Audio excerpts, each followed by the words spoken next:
Hi, and welcome to my channel where I explain you about PTE questions in extreme detail. So this lesson is about your writing section called Summarize Written Text.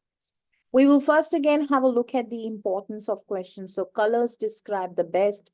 So the red questions are the most important questions. You aiming to get 50, 40, 60, 90, 80. Whatever is your target, these red questions, they are definitely your target to improve because these questions are going to mark you the highest. And then you have the orange questions. And then in the end, you have green questions to work on. So keep these things in your mind.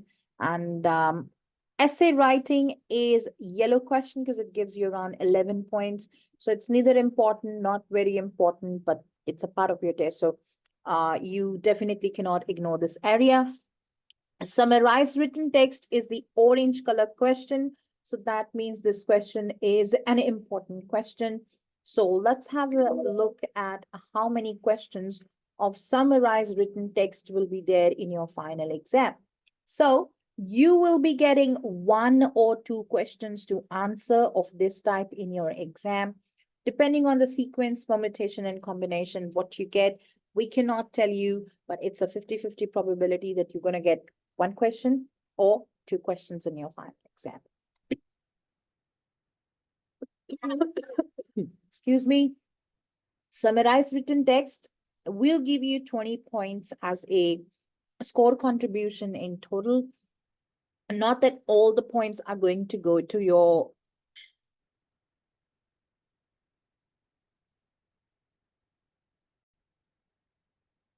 summarized written text is going to contribute 20 points in total, and not that all the points are going to go to your writing section.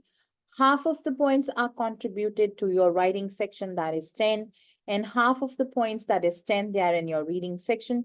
So you are getting points in both the modules, reading and writing from this exercise, but there's nothing majorly of reading that you do. So normally they're called what you can call complementary scores.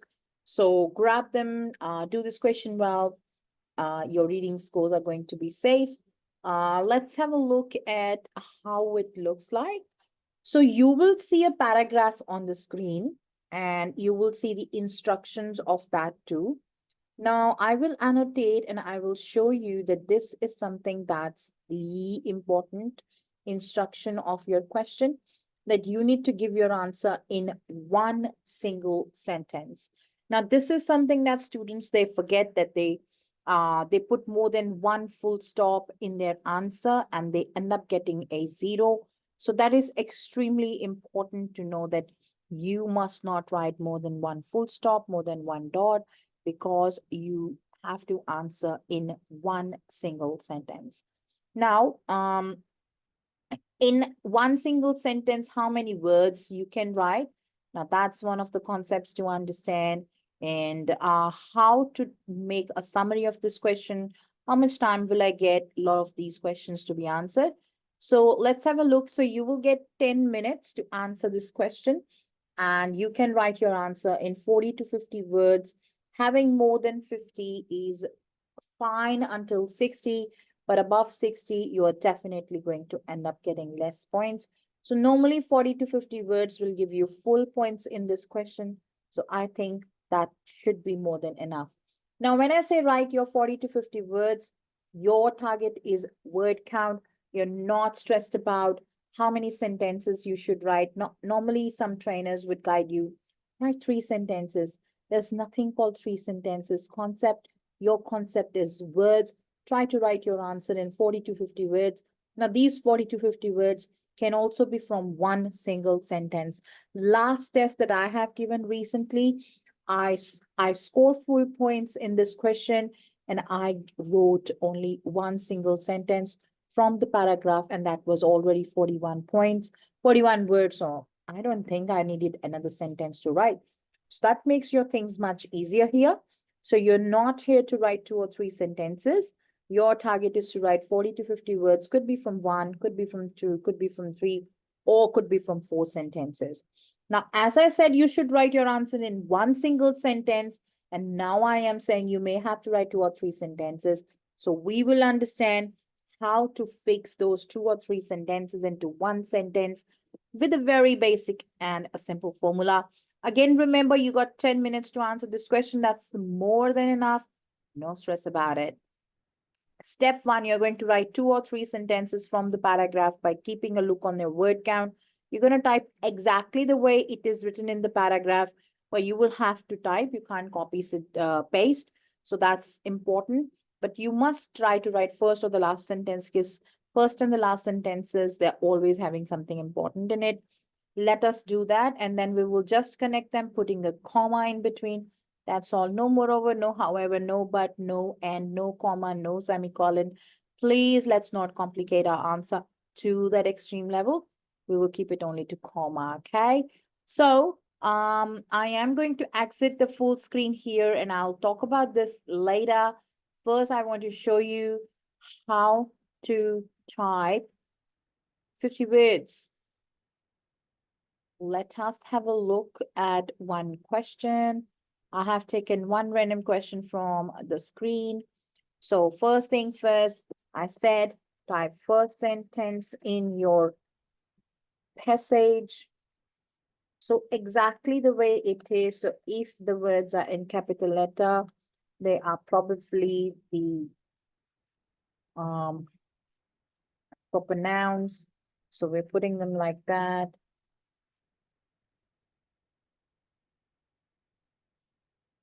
I'm not changing anything in the paragraph. You have to remember that. You must type the way the message is written with capitals kept in mind.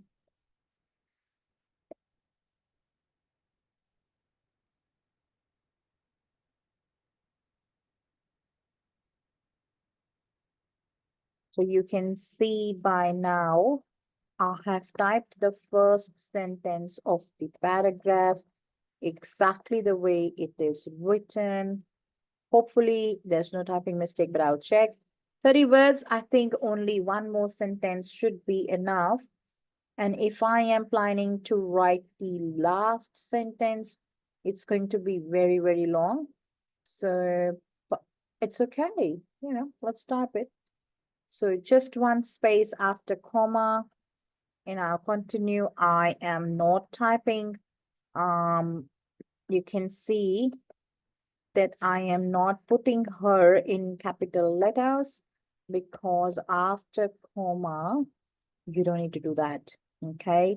So you only make the first letter of the sentence capital, not after a comma, except if that word is a proper noun. That's when you do it. So I personally type and check every word to revise and to make sure there's no spelling mistake in it. Some people, they type the whole concept together, and that's when they revise. Now, choice is yours. I personally prefer revising after typing every single word. So again, I've got 58 words. You remember I said till 60 it is fine, but above 60 it's really not so cool. But I could have chosen another smaller sentence to get my answer right. However, let's see if we can still make it 58 words. Elizabeth should see it is very important. So you can check here in the PowerPoint that connect them using a formula called comma and lowercase. I have done that. I've checked my word count, 58 words. I am going to do the last step, which is recheck for typing errors. We're all human beings, so we can still do these typing mistakes. We will check them.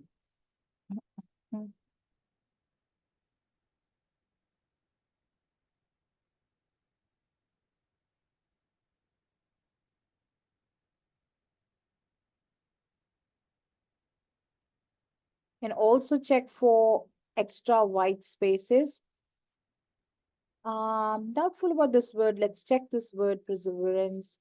Yeah, perseverance. Good. See, I am a human being and I could do mistakes as well. We checked them out and check that this one. My P was also wrong. Good. Now I feel like I'm done. I have taken all the mistakes into account. I did the same. I did that mistake again. Oh. Okay. So you see, we are human beings. We can do these errors even after having a closer look. I couldn't find my mistake. So be mindful of such errors. So it's not perseverance, it's perseverance. So check. And it's still a mistake. Oh, no. That's funny. Oh,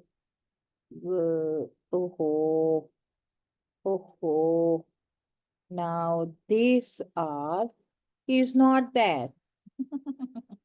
I would have copy pasted. Um, anyways, I want to show you there should be 7 on 7. That's how you do these questions. Never ever get any spelling mistake. Never ever get any spelling mistake, please. Always check your spelling mistakes. You can do it 7 on 7, always on all these question types. Please remember this question is very important. And by now you have seen, oh, it's too simple, eh? You just have to type 2 or 3 sentences from the question exactly. You're going to put comma in between, and that's all that you need to do for these questions. Okay, now something that we all need to take care of is our sentences. Can I write anything? Yes, but you should avoid these few mistakes that can lead to a big zero in your answer. Number one, it is numbers with decimals. So you're not going to put anything with a dot in it. The keyboard has that dot for full stop, but it also is used for putting abbreviations or for a decimal number. So you're not going to use any abbreviations. You're not going to use any decimal numbers. You will avoid those inverted comma signs of punctuation, bracket signs, question mark sign, slash sign, all the brackets, exclamatory sign, and you can put as many commas as you want in your answer. That's not a problem. But the rest of this slide is important for you to know what you should never put in your answer to be on the safer side. Otherwise, you can put as many numbers as you want. That's not a problem.